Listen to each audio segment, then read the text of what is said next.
Assalamualaikum warahmatullahi wabarakatuh. Perkenalkan, nama saya Muhammad Fadillah Masur dari kelas 2B PGSD Penjas, NIM 2004687. Di sini saya akan menjelaskan mengenai bab 6, yaitu Pancasila sebagai sistem etika. Yang pertama, saya akan menjelaskan mengenai makna etika. Etika adalah kajian ilmiah terkait dengan etiket atau normalis. Etiket secara sederhana dapat diartikan sebagai aturan kesusilaan atau sopan santun. Secara etimologis, asal kata etika berasal dari bahasa Yunani, yaitu ethos, yang artinya watak, kesusilaan, atau adat. Istilah ini identik dengan moral yang berasal dari bahasa Latin, yaitu mos, yang jamaknya mores, yang juga berarti adat atau cara hidup. Dalam bahasa Arab, padanan kata etika adalah akhlak, yang merupakan kata jamak khuluq yang berarti perangai, tingkah laku, atau tabiat menurut Zaki 2008 halaman 20. Yang selanjutnya saya akan menjelaskan mengenai aliran-aliran besar etika. Yang pertama yaitu etika deontologi. Etika deontologi memandang bahwa tindakan dinilai baik atau buruk berdasarkan apakah tindakan itu sesuai atau tidak dengan kewajiban. Etika deontologi tidak mempersoalkan akibat dari tindakan tersebut, baik atau buruk. Etika deontologi menekankan bahwa kebijakan atau tindakan harus didasari oleh motivasi dan kemauan baik dari dalam diri tanpa mengharap pamrih apapun dari tindakan yang dilakukan, menurut Kuswanto tahun 2008 halaman 7. Yang selanjutnya yaitu etika teologi. Pandangan etika teologi berkebalikan dengan etika deontologi, yaitu bahwa baik buruk suatu tindakan dinilai berdasarkan tujuan atau dari perbuatan itu.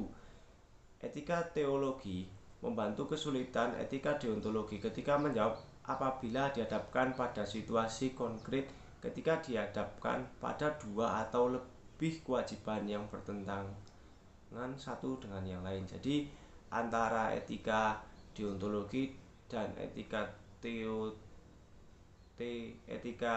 teleologi itu saling berhubungan. Jadi ketika etika deontologi tidak bisa diselesaikan, maka menggunakan etika teleologi. Yang selanjutnya yaitu etika keutamaan. Etika ini tidak mempersoalkan akibat suatu tindakan, tidak juga mendasarkan pada penilaian moral pada kewajiban terhadap hukum moral universal, tetapi pada pengembangan karakter moral pada diri setiap orang. Orang yang hanya melakukan tindakan yang baik, melainkan menjadi orang yang baik. Yang selanjutnya saya akan menjelaskan mengenai etika Pancasila. Etika Pancasila adalah etika yang mendasarkan penilaian baik dan buruk pada nilai-nilai Pancasila, yaitu nilai ketuhanan, kemanusiaan, persatuan, kerakyatan, dan keadilan. Yang selanjutnya yaitu nilai yang pertama adalah ketuhanan. Secara hierarkis, nilai ini bisa dikatakan sebagai nilai yang tertinggi karena menyangkut nilai yang bersifat mutlak. Seluruh nilai kebaikan diturunkan dari nilai ini. Suatu perbuatan dikatakan baik apabila tidak bertentangan dengan nilai, kaidah, dan hukum Tuhan.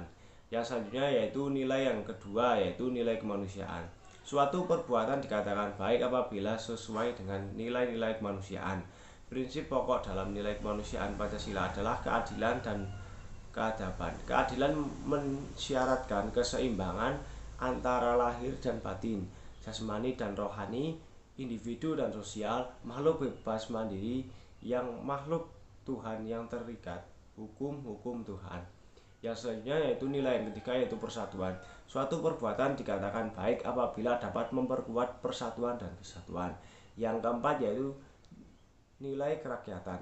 Dalam kaitan dengan kerakyatan ini terkandung nilai lain yang sangat penting, yaitu nilai hikmat, kebijaksanaan, dan permusyawaratan. Kata hikmat kebijaksanaan berorientasi pada tindakan yang mengandung nilai kebaikan tertinggi. Yang selanjutnya yaitu kelima, yaitu keadilan. Apabila dalam sila kedua disebutkan kata adil, maka tersebut lebih dilihat dalam konteks manusia selaku individu. Adapun nilai keadilan pada sila kelima lebih diarahkan pada konteks sosial. Suatu perbuatan yang dikatakan baik apabila sesuai dengan prinsip keadilan masyarakat banyak. Yang selanjutnya yaitu Pancasila sebagai solusi persoalan bangsa dan negara. Hal yang mendasar adalah sejauh mata bangsa tersebut memegang teguh moralitas.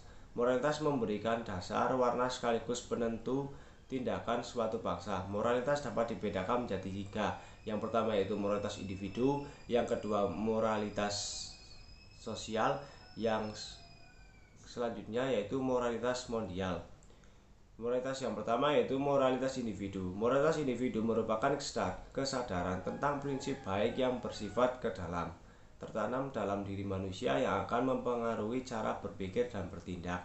Yang selanjutnya yaitu moralitas sosial. Moralitas sosial merupakan moralitas yang tercermin dari moralitas individu dalam kenyataan sosial. Jadi dalam moralitas sosial ini lebih mengacu atau lebih tercermin mengambil nilai-nilai tersebut itu dari moralitas individu akal terciptanya moralitas sosial.